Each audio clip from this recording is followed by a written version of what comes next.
Hi, I'm Lindsay Corcoran from the Shrewsbury Daily Voice, and this is your weekly news. Eric Rossini, the Shrewsbury Karate Studio owner accused in May of sexually assaulting a minor, has traveled to Texas to answer to those charges. Eric Rossini, 41 of Grafton and owner of Mass Dojo, was arrested as a fugitive in May after the Arlington, Texas Police Department issued an arrest warrant after he was accused of sexually assaulting a 13-year-old girl on nights in July of 2011. On Friday, Judge Vito Verzi in Westboro District Court lifted his order to keep Rossini confined to his home so he could surrender himself in Texas. Rossini flew to Texas on Sunday, according to court documents, and was set to surrender himself to court on Monday morning. His attorneys in Texas secured a $20,000 bond to pay his bail, and Rossini will fly back to the state on Tuesday. Anthony Salerno, Rossini's attorney, said at his client's last court appearance that this is a case of a custody battle gone awry, as Rossini's wife wanted to move to Texas, but Rossini didn't want to surrender his parental rights. Salerno identified the alleged victim as Rossini's daughter. For more on the Rossini case, visit the Shrewsbury Daily Voice. What could have been a tragedy for many kids and families in town has turned into a triumph as Shrewsbury businesses and student groups are coming together to replace the recently vandalized Story Walk at Jordan Pond. Shrewsbury's first ever Story Walk around Jordan Pond that opened Monday was quickly ruined by vandals. Library Director Ellen Dolan was forced to announce that the library could not afford to replace the signs and stakes that were destroyed. Upon hearing the news, the leaders of Tomorrow's student group and Sean Flynn of Flynn's Truck Stop both leaped into action. Dolan is unsure when the Story Walk will open again, but thankful for the community groups that have come together so the library can offer this program this year. For more on the Story Walk, visit the Shrewsbury Daily Voice.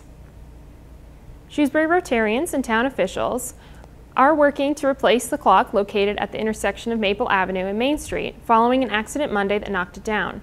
Early Monday morning, a truck hit the 8-foot clock when it drove into the island at the intersection. Selectman and local Rotarian Moyer Miller said the town has referred the repairs for the clock to Bartlett, a company that assists with insurance claims. Bartlett will handle all insurance paperwork in addition to the construction to replace the clock.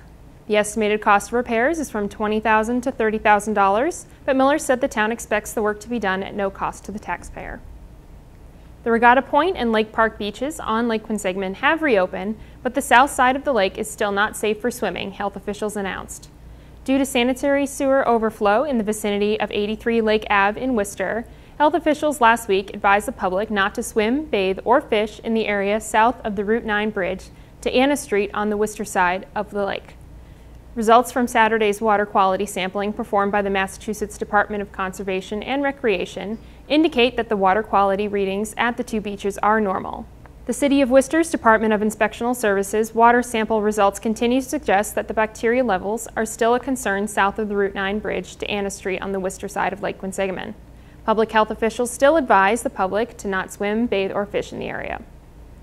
Shrewsbury's recently restored municipal sign, located at the intersection of Main Street and Maple Avenue, was rededicated by local officials at a ceremony last Wednesday. The sign, which has served the community since the 1980s, had fallen into a state of disrepair. On behalf of Southgate of Shrewsbury, Chief Executive Officer Chip Emerson led the effort to restore the sign's luster. John Loring of Loring Construction Company was retained to perform the restoration, which included new weather-resistant materials, a new illuminated display box, and bigger letters. Read more about the rededication at the Shrewsbury Daily Voice. Check out these new shows on SCTV, Channel 29.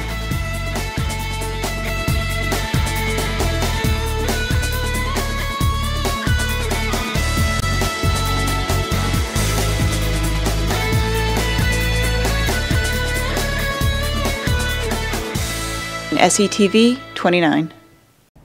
With the current hot and dry weather, Shrewsbury officials are reminding residents to conserve water and observe the outdoor water use restrictions.